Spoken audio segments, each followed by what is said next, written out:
Assalomu alaykum. Bu yorug'lik, elektron yorug'lik mikroskopi. Elektron emas, bu yorug'lik mikroskopi. Mana orqasida knopkachasi bor, qo'shdim. Mana bu yorug'likni nazorat qiladi. Mana kam, ko'pligini. Keyin mana bu yerda iris diafragmasi bor, mana bu qismda. Mana diafragma. Mana bu mana tortib o'tsak mana ochiladi, yopiladi. Bu ham mana bu yorug'likni nazorat qiladi bu ham. Ba'zan yog' hujayralarni ko'rish uchun ishlatiladi asosan.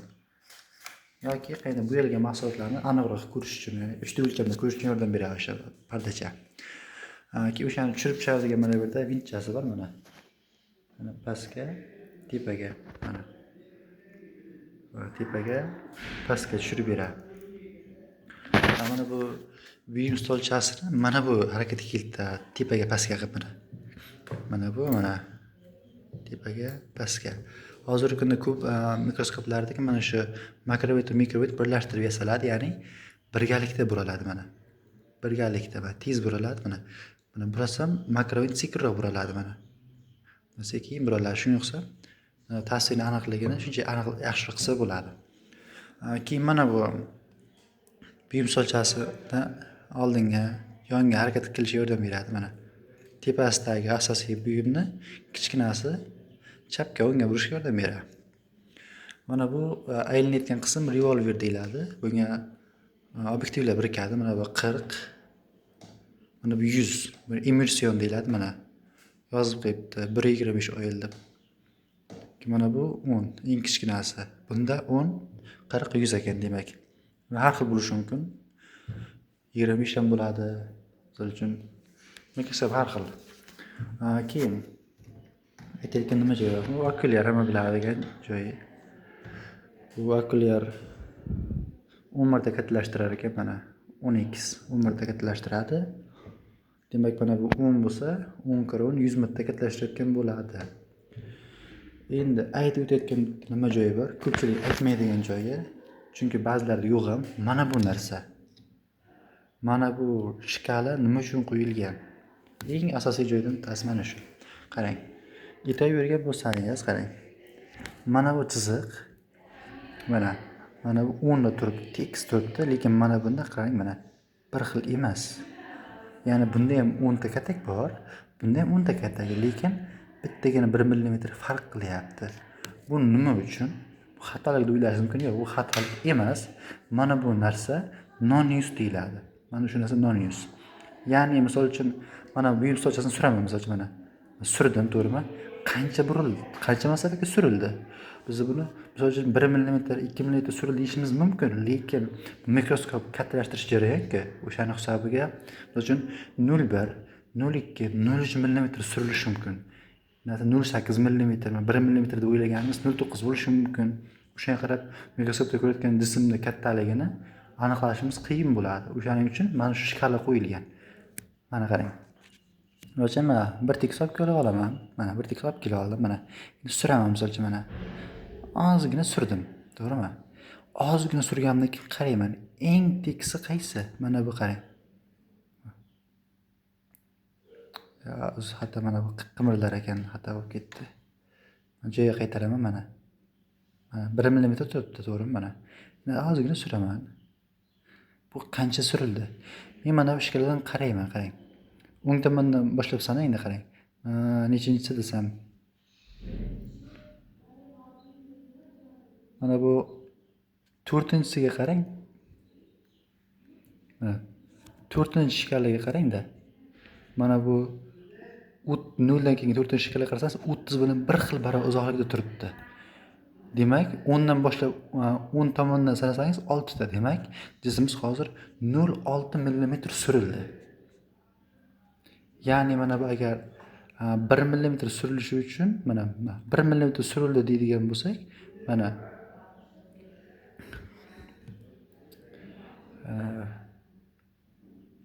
1 mm surilishi uchun mana qisqasi qimirlab ketyapti.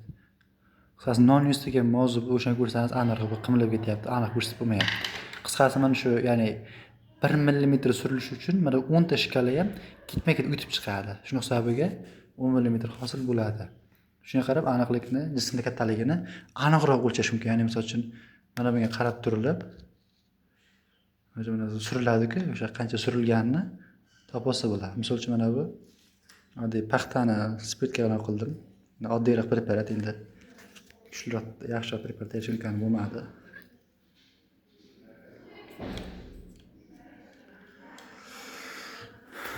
Qo'yib oldik. Pastga tushiramiz. Diafragmani yaxshiroq yopsak, yorliqni oshiramiz mana.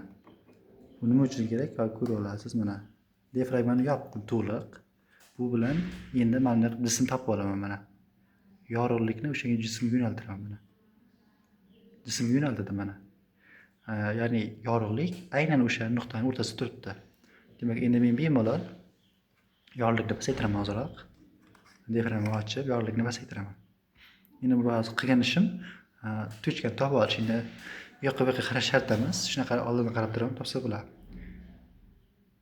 Mana. Endi mikroskopga qaraymiz mana. Qaradik. Asta-sekin ko'taramiz. Ta'sir hosil bo'lguncha. Asta-sekin ko'taryapman. Mana tiniqlashyapti.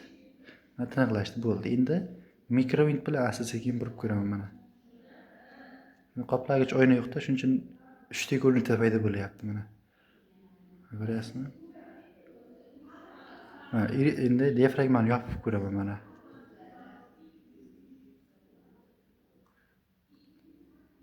Mana diafragmani yopdim, qarang.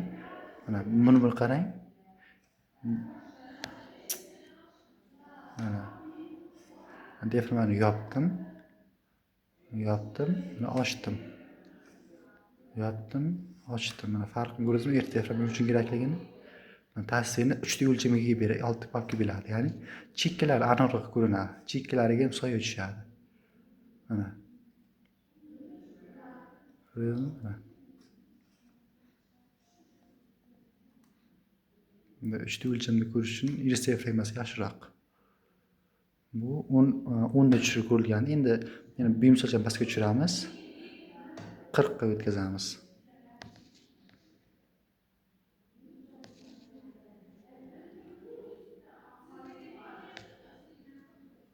Asta-sekin ko'taramiz.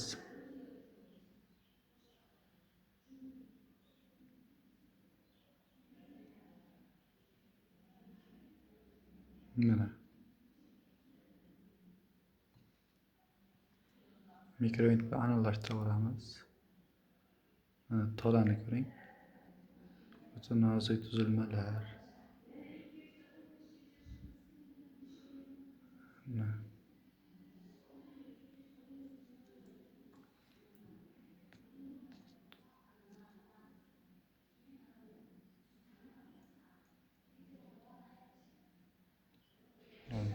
O'ta nozik xuj tuzilmalar.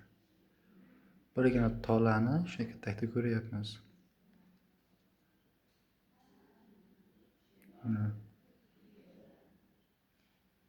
Shu mikrovint va makrovint fokus masofani tuzachish uchun kerak aslida. Yana jismni ko'rgan bo'lsangiz, bunday ikkita linza bo'lsa, misol uchun, ikkita linza bor. Bir-birida tasvir ma'lum masofada hosil bo'ladi. Ya'ni o'sha mikrovint, makrovint bilan o'sha aynan bitta masofaga olib kelinadi. Mana bu fokus masofa qayerda paydo bo'layotgan bo'lsa, o'sha yerda suryapmiz. O'sha borganda fokus masofa paydo bo'lyapti, demak o'sha yerda to'xtatamiz. O'sha joyda tasvir hosil bo'ladi. Biz o'shani bu yoqdan ko'ramiz. Yana bitta qiziqarli savol aytib ketishim kerak. Misol uchun o'ylashingiz mumkin, qarang. Mana bu yuzi, qarang. Linzadan mana bir tekis tepaga chiqqan, lekin ko'zimizga qiyshaygan.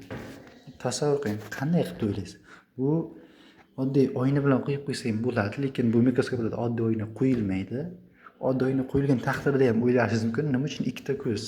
Mana bu ko'zda ham ko'rinadi, bu ko'zda ham ko'rinadi. Nima uchun? Chunki bunlarda fizika darsida ma'lum o'sha optik shishalar bor, ya'ni optik tolalar deydi-ku, optik tolaga o'xshash optik shishalar qo'llaniladi. Ya'ni bitta tasvirni bir vaqt o'zida yo'naltiradi ikki tarafga. Shunaqa fizika darsida yozilgan, yana o'sha optik tolalardagi mavzular o'qib ko'rsangiz, agar qiziqarli bo'lsa, o'sha joyda bor.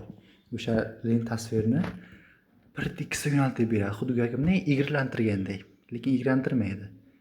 Ya'ni bunday qaytarmaydi, teskari ta'sir hosil qilmaydi bu. To'g'ridan to'g'ri qiyshaytirib beradigan qurilma bu. Asosiy joyi mana shu.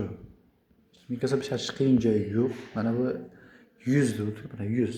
Bu 100 immersion obyektiv deyiladi. Bunga nima qiladi? Bunga oil, ya'ni yog' deb yozib qo'yibdi inglizchasiga. Bu obyektivda moy orqali kuzatiladi, ya'ni chunki buni fokus masofasi juda kichik bo'lib ketadi. Mana qarang. Linzasini ko'ring-da. Juda kichkina. Mana qarang, juda kichkina linzasi. Maydagina teshikcha. Mana 40 ga nisbatan kattaroq. 10 niki mana eng kattasi, lekin 100x niki eng mayda. Shuning uchun bu nima deydi? Jismga, ya'ni shishaga tegib qoladi agar moy qo'ymasa, ya'ni moy xuddi tekkizgandek qiladi, lekin zarar yetkazmaydi. Ya'ni mana bu shisha misol uchun tasvirni yaqinlashtirib beradi-ku, misol uchun mana. Mana qarang mana. Mana tegib turgandek ko'rsatib beraman, qarang, mana chekkasini qarang. Mana shu tekkizgandek qilib beradi-ku, xuddi shunday mana bu yog' ham o'shani tasvirni yaqinlashtirib teparoqqa ko'tarib beradi. Bunday yog'anda, ya'ni shishaga zarar yetkazmay, preparatga zarar yetkazmay, tasvirni yuqori ko'tarib beradi. O'shaning hisobiga 100x ko'tarishga erishsak bo'ladi. Fokus masofa kichikligi uchun shunday qilingan. Endi 100x ni moysiz ko'rsa bo'ladi, ya'ni uning uchun mikroskop boshqacha bo'lishi kerak. Ya'ni mana bu okulyarlari boshqacharoq bo'lishi kerak. Ya'ni okulyar, misol uchun nima deydi? Okulyar bilan mana bu orasidagi masofaga qarab fokus masofa hosil bo'ladi-da. Ya'ni o'sha obyektiv bilan mana bu orasidagi fokus masofa o'zgartirilsa, 100x ni mana shuncha uzoq masofadan ko'rsa bo'ladi, yog'siz ham. Lekin yog' bilan ko'rish ko'pincha yaxshi natija beradi. Ya'ni yog' bilan 3 ta o'lcham olish mumkin. Ya'ni 3 ta o'lcham bilan aniqroq shaklni aniqroq hosil qilsa bo'ladi. Shart shu, qiyin joyi yo'q. Bir marta shart ko'rsa, daravisa olib ketadi. Mikroskop turi ko'p, juda ko'p.